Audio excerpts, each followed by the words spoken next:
4 de febrero damos comienzo al programa 407 de Obligados a Volver. Programa que se transmite todos los miércoles a las 18 horas y los sábados a las 19 horas por nuestra página en Facebook, Obligados a Volver, programa radial.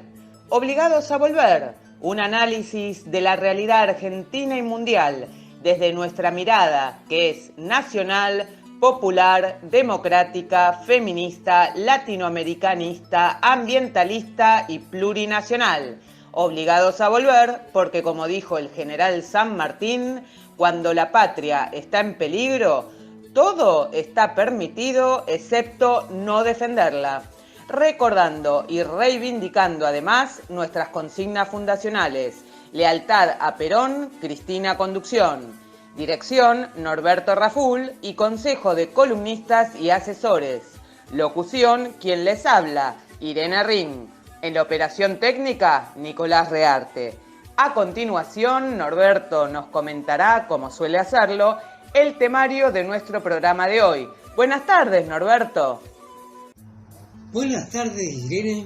Buenas tardes a todos, todas y todes los oyentes de Obligados a Volver. Programa número 407, que corresponde al sábado 4 de febrero. Como es habitual, lo organizamos en dos bloques. Este primer bloque lo dedicaremos a comentar y resaltar los hechos más importantes a nuestro juicio ocurridos en la semana. En primer lugar, el juicio político a la Corte Suprema de Justicia, iniciado la semana pasada al constituirse la comisión respectiva en la Cámara de Diputados y que fuera respaldada por una multitudinaria concentración en Plaza Lavalle frente al Palacio de Justicia el 1 de febrero. La comisión ya inició su cometido. Por otro lado, nuevamente el país se volvió a conmover con la séptima marcha al Lago Escondido, donde la patota del usurpador Lewis volvió a agredir a los marchantes, impidiéndoles el paso con una cantidad importante de lesionados. Por último, destacamos una información que se conoció en estos días con relación a los entretelones del golpe que derrocó en Perú al presidente Castillo y la represión consiguiente que produjo ya la muerte de más de 60 peruanos. A continuación, un texto de Jorge Ginsburg titulado El campo somos todos, en la voz de Irene Ring.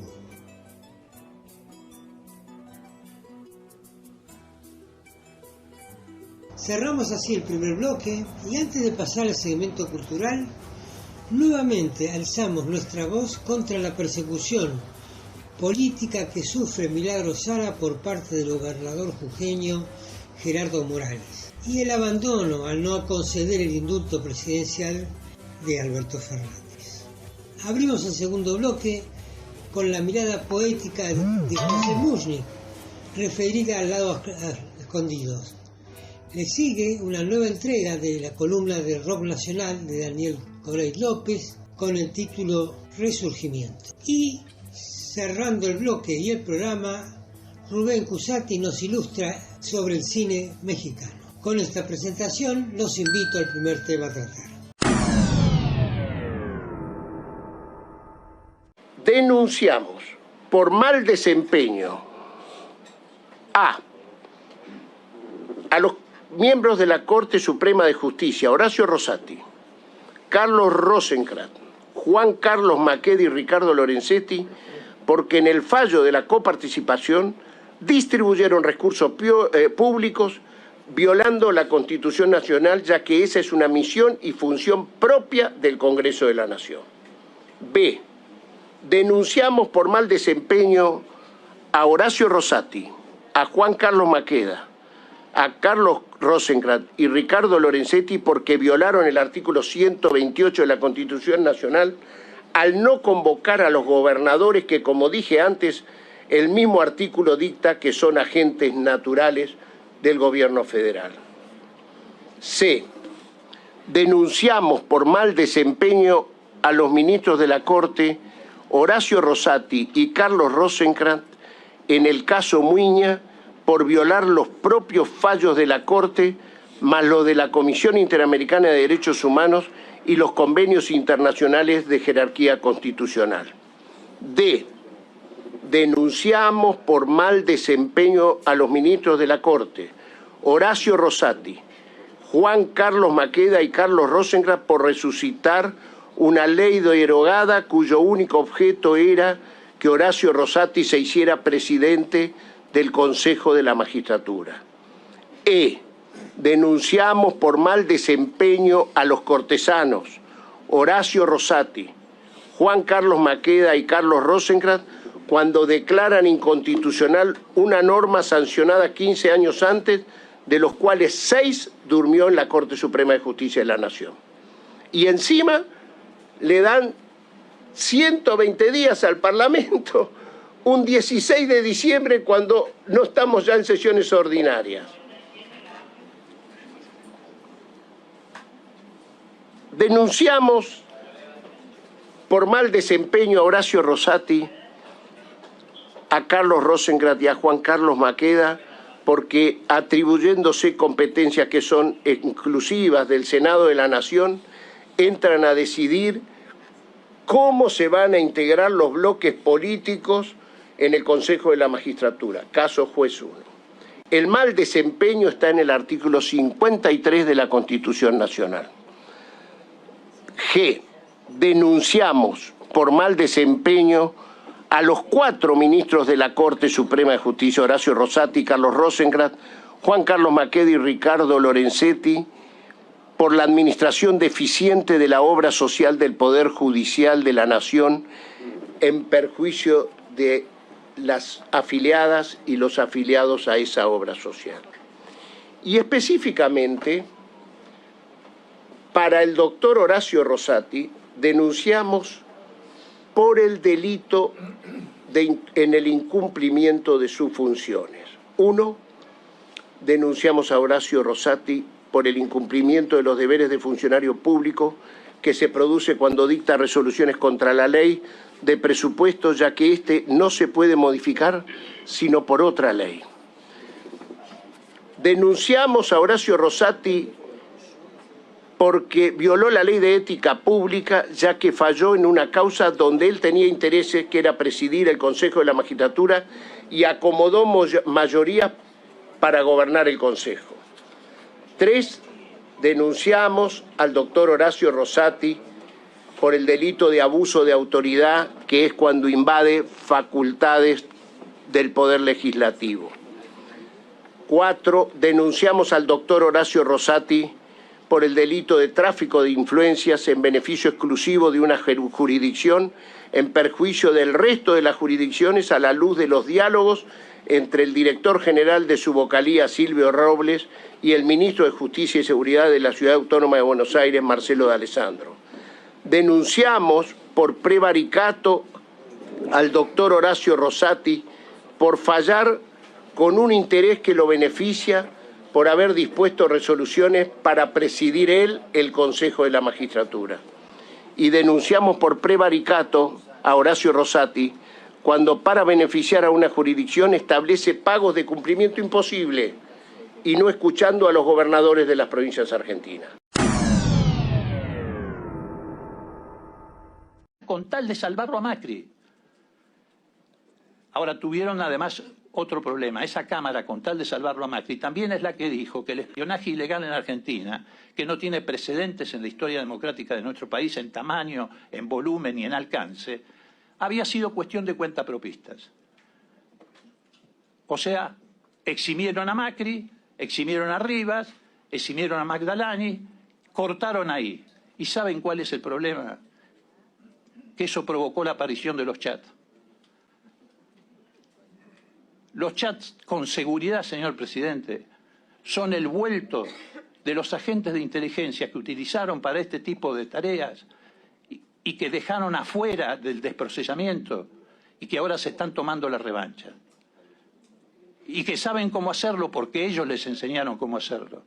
Porque fundamentalmente era un grupo de policías de la ciudad de Buenos Aires que Larreta le prestó a Macri para llevar adelante esa tarea de inteligencia.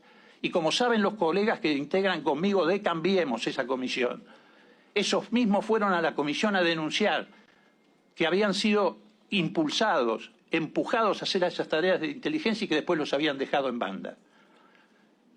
Eso pasa cuando uno se mueve con los códigos de la mafia.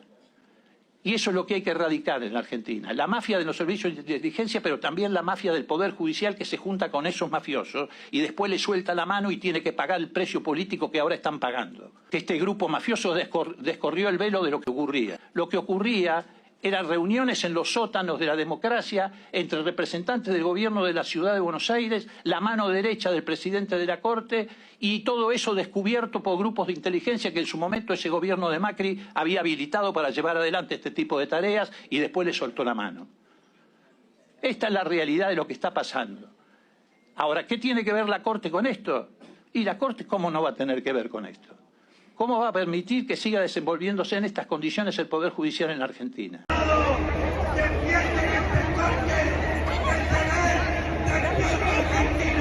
Es echarlo y construir un sistema judicial que garantice la democracia y el derecho del pueblo argentino.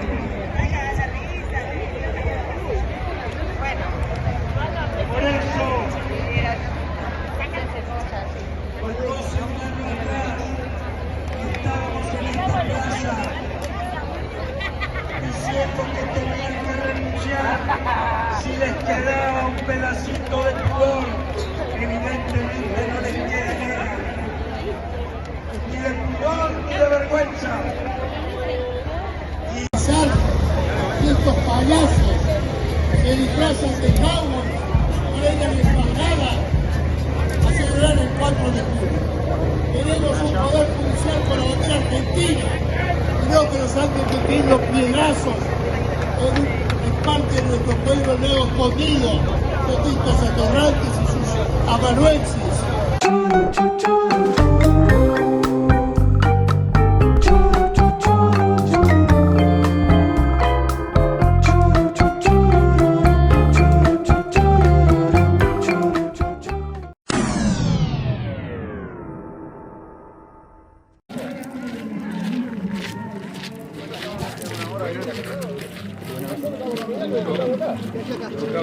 Estamos caminando No, pegá la vuelta para allá. No. Lo que le pedimos es, Camino por donde está. Nosotros queremos salir. Nosotros venimos desarmados. Estamos en un camino público. No estamos en un camino público. Estamos en un camino público. No, señor. No somos cuatro. Los argentinos, no ingleses. Que echen a los ingleses. ¿Cómo se cayó? Cuidado que se cayó el hombre. Se caen solo. Miren lo que le hacen a los animales. Vayan por allá, ¿por dónde vinieron? Perdón. Jefe, nosotros venimos por un camino Ustedes se metieron en una propiedad privada. Eso no es verdad. Amigos, queremos salir. Bueno, por detrás.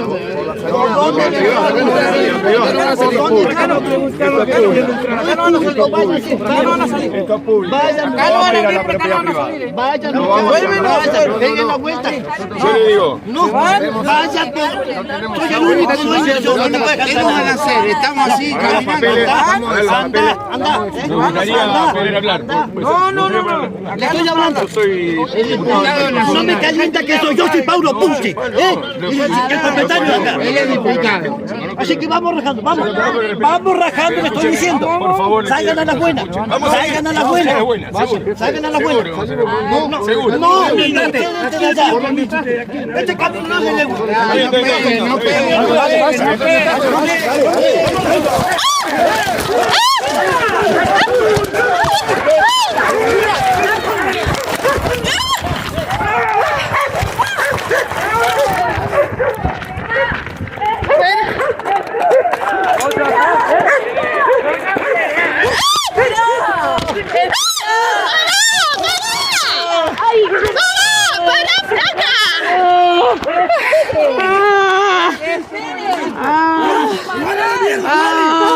¡Matar! por acá. ¡No! ¿Dónde quiero estar? ¡No van a ganar! ¡No van a matar!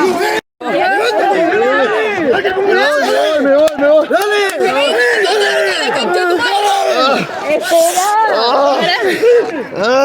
Esperen.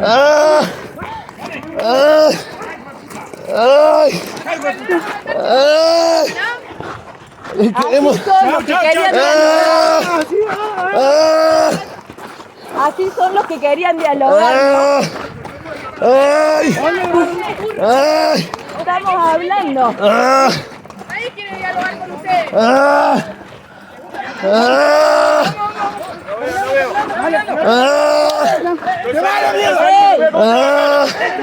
Lo dejaron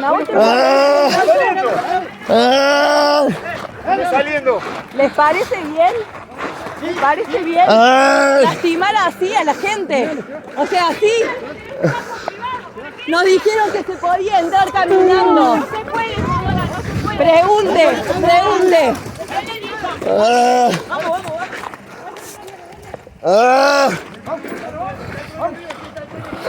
¡Ay! ¡Ey! ¡Ay, la concha de tu madre! Espera que me pegó. Me pegó feo la desubicada. ¿Estamos todos? Ya está. Sale. La pierna con un piedrazo gigante. Y el mío volteó un piedrazo.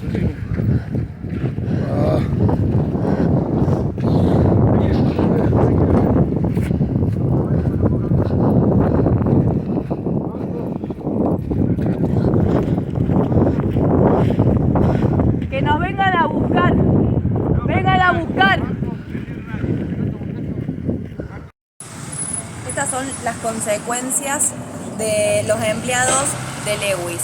El día de hoy iniciamos una caminata por un camino público que está todo señalizado para senderistas y ciclistas y llegamos al camino el cual la justicia plantea que es público, el cual tendría que estar abierto y que sin embargo Lewis y sus empleados mantienen cerrado a la altura de la Ruta 40. Hoy llegamos 8 compañeras y compañeros hasta el camino de Tacuifí e intentamos salir por la Ruta 40. Estábamos a 300 metros de la ruta y así nos dejaron. Así nos dejaron los violentos empleados de Lewis, no permitiéndonos salir por 300 metros. Compañeros con la cara completamente rota, nos golpearon con palos, nos tiraron los caballos encima, con piedras, no dejaban entrar a la policía, costó que entre la ambulancia. Es un estado paralelo. Y no solamente nos dejaron así a nosotras y a nosotros, que éramos 8, sino que lo que más nos preocupa es lo que les puede pasar a los más de 60 compañeras y compañeros que vienen por el camino de montaña. Por eso hacemos responsables a la gobernadora de Río Negro, a la justicia, que sigue mirando para otro lado, que el día de ayer volvimos a hacer una presentación y sigue sin hacer nada. Dijeron y instaron a garantizar la vida de quienes están movilizando y miren cómo nos dejaron. Entonces no vamos a frenar hasta que abran el camino de Tacuifí, hasta que den libre acceso al lago escondido y que se termine este enclave británico en nuestra Patagonia. Parecían patos mal. ¿Cuál es la razón por la que vienen y desembarcan acá? Nosotros venimos más que nada por ahí para evitar algún conflicto. ¿Y no sería la mejor forma de evitar conflictos que la isla la evacúen, que quedemos nosotros acá? Porque es la isla, estamos en medio del lago, esto no es propiedad privada. No habría una razón para que ellos estén allá, estén acá. O sea, esto que ellos estén acá es una forma de provocación y de control.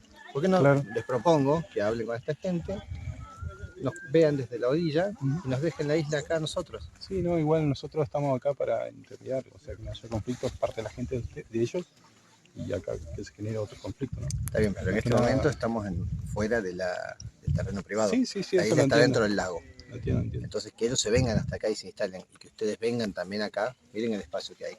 ¿No sería más lógico que ellos estén de aquel lado?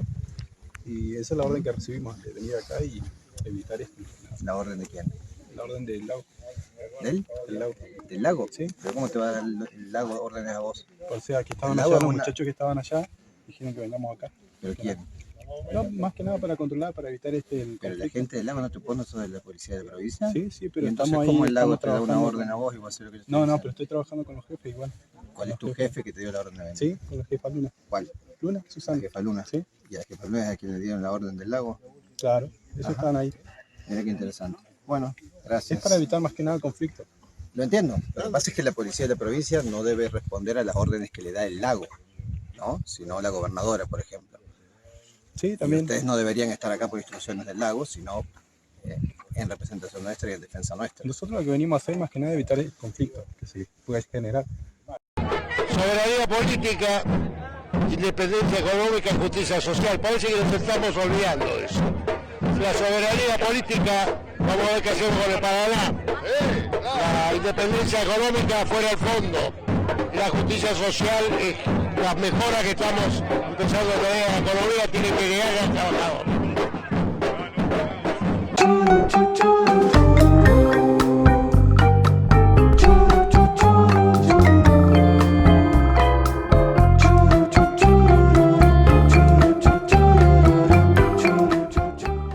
El golpe de Estado fue planeado por desesperación de los grupos de poder, ya que se les terminaba el 2022 y se venía el 2023 año de la revisión de los contratos ley. Hay que recordar que Fujimori hace 30 años regaló al Perú a precio de huevo roto, al ver que se mandó al archivo la demanda constitucional contra Pedro Castillo por traición a la patria. Como vieron que no prosperó la denuncia constitucional, optaron por el plan B, que consistía en pagarle $500,000 a cada congresista de los llamados los Niños de Acción Popular, para comprar sus votos para poder vacar a Pedro Castillo de mala manera. Luego de haberle pagado a cada congresista de los niños $500,000 y a otros congresistas indecisos, se llevó la reunión con María del Carmen Alba en representación de los niños y Dina Boluarte para explicarle que ella sería la próxima presidenta del Perú, porque iban a vacar a Pedro Castillo, a las buenas o a las malas, y para la vacancia ya estaba informada la fiscal de la Nación, quien estaba de acuerdo que se le vaque al presidente de cualquier forma, sea a las buenas o sea a las malas.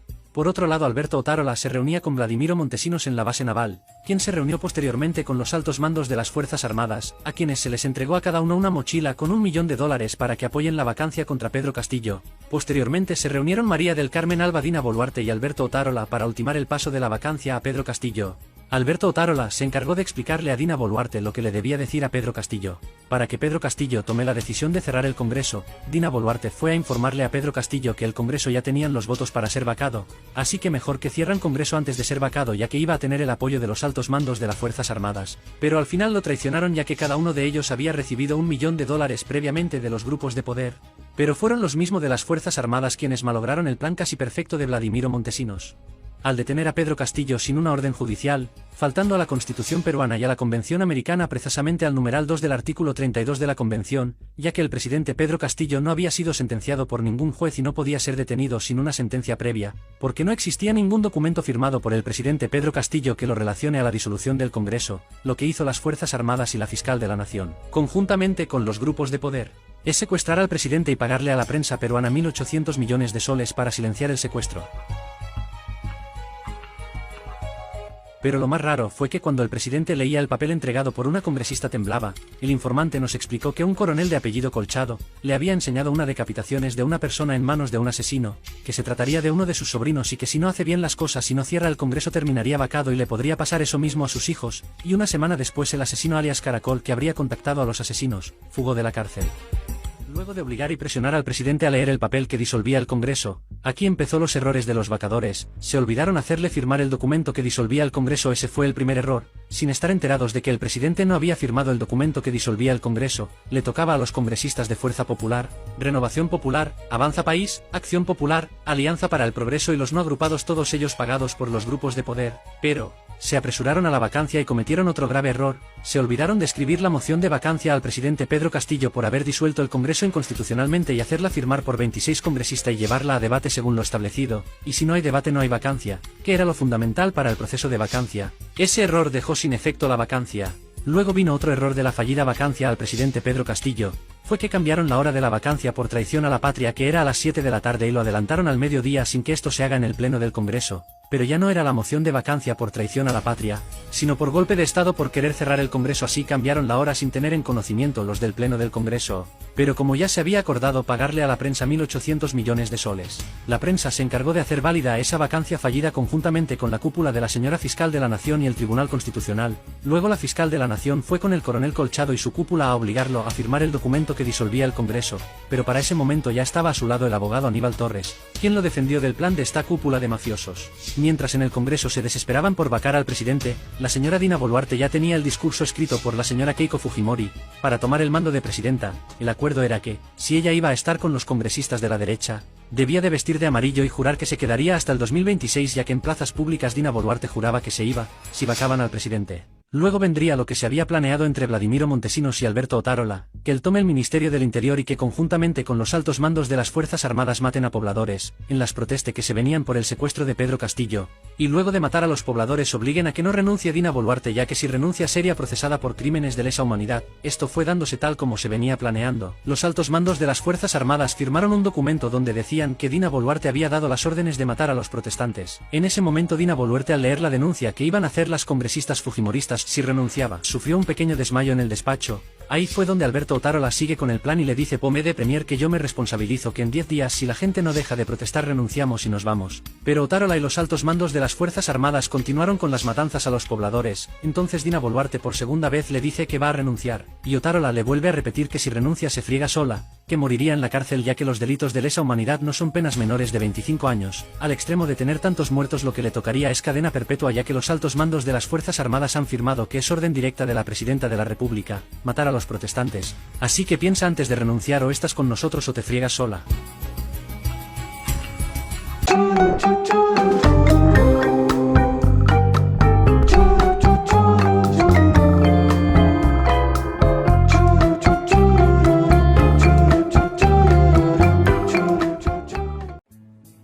Vamos a compartir un texto de Jorge Ginsburg titulado El campo somos todos.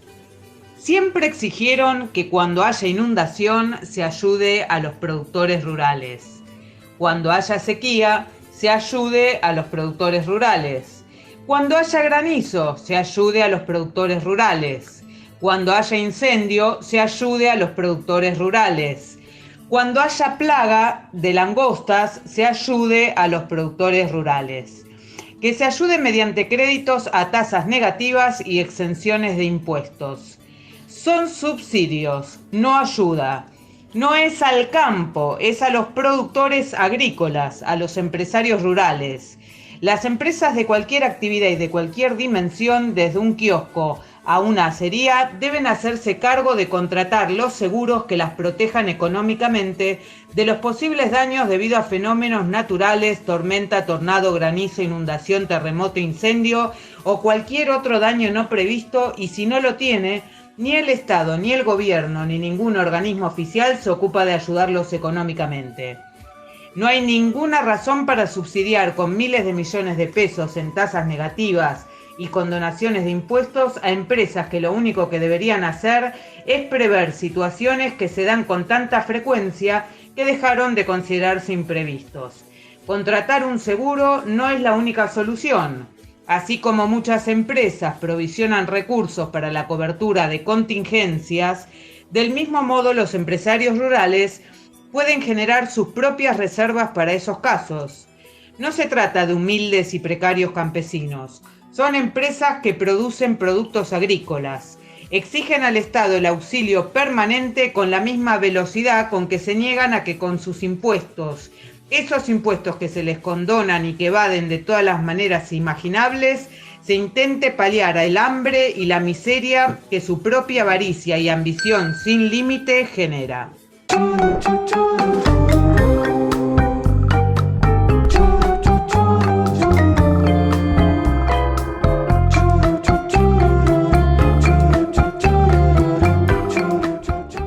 La licencia, en todo caso, se la doy al licenciado Carlos Caramelo, amigo y compañero, que está invitado y se ha venido al estudio este viernes. ¿Cómo estás, Carlos? Bien, muy agradecido por la invitación. Bueno, quería charlar un poco. Surge un intercambio en la conducción, digamos, en las patas en las que se apoya el gobierno al frente de todos, procurando qué cosa, a tu juicio. Por eso te traje, a ver si me podías explicar algo de todo esto. Procurando una unidad que no nos saque, una fórmula de unidad, una forma de unidad que no nos saque de la cancha, digo, porque si hay algo que todos los que estamos del otro lado de la zanja de Alsina, respecto de la derecha cerril, somos absolutamente conscientes de que si vuelven ellos, si vuelven a ganar, el destino de la Argentina es un destino muy aciago, no solamente del pueblo argentino, de la Argentina como país, como modelo, como modelo de producción, como modelo de sociedad, y es un destino muy aciago porque más allá de quien conduce los espacios políticos, esa derecha tiene una rara conformación, que es que ellos no tienen conducción, tiene un patrón, tiene un dueño, que por supuesto responde a otros patrones, pero que opera como un dueño, y ese dueño al que todos yo lo miro ahí en el sur recibiendo gente, y digo, pensar que estos tipos lo criticaban a Perón porque recibía gente en Puerta de Hierro, ¿no? Y todos van a sentarse con él a ver cómo los bendice, y si los bendice.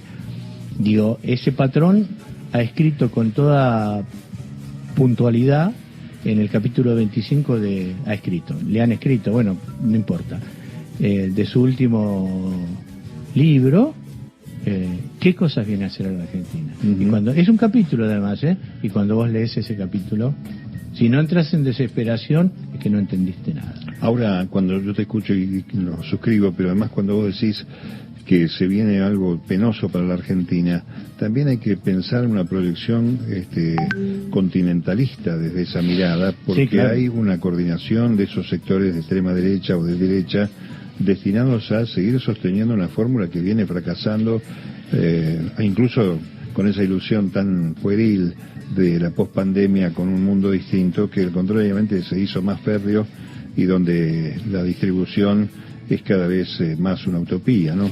Sí, en realidad yo creo que de todas maneras es una suerte de último estertor por la procedencia de esa derecha o de esa fórmula de derecha. Yo la verdad que me cuesta mucho hablar de los conceptos de derecha e izquierda, porque creo que los sujetos sociales de la derecha y la izquierda formativa, digamos, aquellos primero, o sea, ni los burgueses, ni los trabajadores como sujetos sociales, ni de la derecha ni de la izquierda, existen más en la forma, claro, en la que... Por lo pronto suscribía la democracia, uno presume, ¿no? Claro, en ese cuadro. Claro, exactamente. Y además, qué sé yo, ¿dónde está el burgo de Benetton, que es el gran burgués? En las web. Digo, claro, Benetton no está en sus 50.000, 100.000 hectáreas del sur. Tal cual. De la misma manera, ¿dónde está la plusvalía de los trabajadores que están sin trabajo? Digo, más allá, o de los trabajadores que, como en este caso en la Argentina, tienen trabajo pero están por debajo de la línea de pobreza. ¿De qué plusvalía me estás hablando? Claro. Entonces, pero digo, para que en general la audiencia comprenda, voy a usar esta terminología que es la más común, digamos, ¿no? Yo lo que percibo es que esa derecha, incluso te diría que esa derecha tan beligerante, tan rabiosa, tan cerril, es el último estertor de un mundo que va hacia la multipolaridad, innegablemente. Están tratando de salvar las últimas joyas que le deja la abuela. Digo, con dirigentes que dan mucha vergüenza, digo, porque Trump, Bolsonaro... La derecha que viene tiene que ver con la primer ministra italiana. Ahora, esa derecha es nacionalista. No es como un Milei acá que quiere vender todo, no entrega, digamos. Claro, la derecha es nacionalista. Es nacionalista de verdad. Es verdad que avanza sobre cuestiones que para nosotros han sido muy difícil imponerlas en el... Como puede ser el hecho de... Viste que esta muchacha cuando hacía su discurso empezaba diciendo soy mujer, soy italiana, tengo un padre y una madre, no soy producto de una familia de múltiple, claro. ¿no? Digo, la lucha de ellos viene mucho por ahí, pero en términos económicos se entienden muy bien lo que los pueblos, sus propios votantes, los pueblos europeos que están bajo ese tipo de gobierno necesitan. Y acá esa suerte de casting de Calecita para ver quién va a ser el candidato de ese sector, de esa representación, ¿cómo estás viendo? Ojalá fuera casting de Calecita. ¿Sabés cómo lo veo yo? Como la pasada de los patitos a los cuales le van tirando con el rifle de aire comprimido en la feria, ¿no? Porque de verdad el ejercicio de la violencia, yo no entiendo cómo hay un sector de la sociedad que no es el votante de la derecha, que es ese votante que un día vota a la derecha, claro. ¿no? Sí. No ve, no percibe el nivel de violencia que ejercen en su propia interna. Digo, porque nosotros sí, está bien, que sé yo, discutimos. El Cuervo dice, bueno, porque el presidente no ha entendido quién lo puso en ese lugar y el presidente no lo invita o no lo invita, digo, aguado de pedo. Pero ellos, va una dirigente de cuarto nivel y a una de las candidatas a presidente dice, dobla siempre a 180 grados y no a 180 kilómetros por hora, y no se puede doblar a 180 kilómetros por hora siempre sin ponértela, y se la puso con la muerte de Maldonado y con la muerte. Digo, sí, es de una gran agresión, notable agresión, ¿no? Pero además de un ejercicio de la violencia, que yo los miro violentarse de esa manera y digo, Dios mío, están en la oposición, lo que va a ser el día que estén en el gobierno de nuevo. Pero no entiendo cómo la sociedad fluctuante, la sociedad esta que vota, nada, que si cambiara el modelo de elecciones en Argentina y no hubiera, el voto dejara de ser obligatorio, no votaría directamente, no percibe esas cuestiones. Hay ¿hace falta una mesa de conducción política en el Frente de Todos?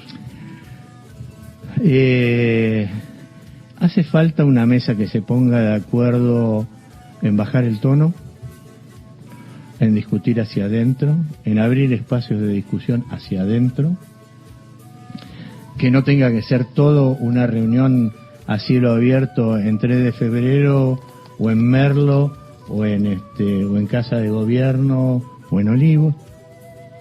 Digo, la política, como yo la viví siempre y como yo la entendí siempre, digamos, esa discusión llegaba hasta un punto.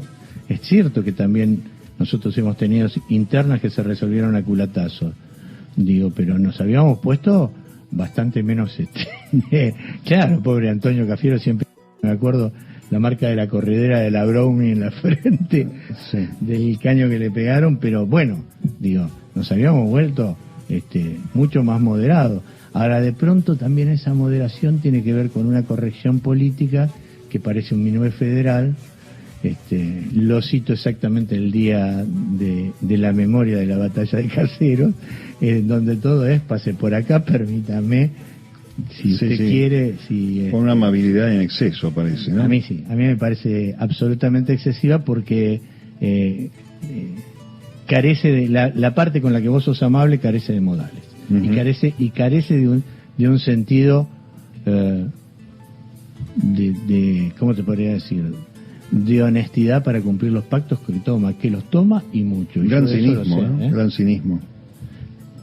Yo, sabes que yo ni siquiera creo que puedan ser abarcados por la idea del cinismo, porque es como una suerte de amoralidad en la que viven, ¿no?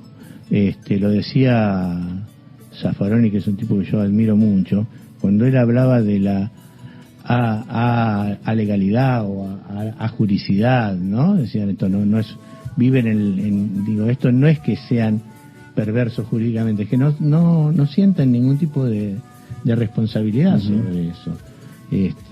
Por lo menos algunos de los dirigentes que yo conozco de la derecha sufren de esa ausencia, ¿no? A ver, ¿cómo explicarte lo que quiero preguntarte? hay una suerte de colisión siempre entre la intelectualidad y el peronismo, por lo menos en una creencia generalizada en tal sentido. ¿Cómo le cuenta el peronismo, cómo le cuenta el campo popular a ese que hoy está padeciendo casi 90%, 100% de inflación, esto que estás describiendo? Bueno, todos sabemos que el peronismo es un movimiento ágrafo. Por eso el radicalismo se ha tenido que ocupar de escribir la historia del peronismo. No, me parece, a ver, esas cosas se cuentan en territorio y con una voz que no esté contaminada del negocio. Digo, creo que el problema de muchos dirigentes territoriales es que reciben una voz popular con una demanda y cuando operan como lenguaraces, digamos, como buenos lenguaraces, cambian el discurso y transforman esto que le llevan al oído del presidente, de la vicepresidenta o de lo que fuere, de una manera falaz. A mí me parece que los dirigentes, yo sé que es más difícil y que son otros tiempos, pero yo siempre tengo presente la idea de que tanto Perón como Eva daban clases en la Escuela Superior de Gobierno, digo, y recibían a 50, 60 pibes por clase todas las semanas y les contaban cosas que después fueron transformadas en conducción política, ¿no? Digo, me parece que deberían las grandes figuras, las grandes cabezas de esto deberían hacer un esfuerzo por acercarse al territorio, por acercarse más que a los dirigentes, digo, a las voces más populares. Yo sé que las demandas se han de alguna manera individuado, ¿no? Porque las demandas son cada vez más individuales, pero la única manera de volver a tejer una red de solidaridad y demás es mostrando que nosotros desde la conducción podemos ser también solidarios, pero además esta palabra que charlábamos cuando me senté yo acá, también que podemos ser receptivos, que podemos ser hospitalarios, ¿no? La hospitalidad define, lo hablaba ayer con Julián Fava, la hospitalidad de alguna manera define al peronismo y dejar de pelear, vuelvo a decirte, por ideas doctrinarias o pretendidamente doctrinarias que no habitan el peronismo. Digo, el peronismo no es de izquierda ni de derecha, aunque va hacia los dos lados. Carlos Caramelo, gracias.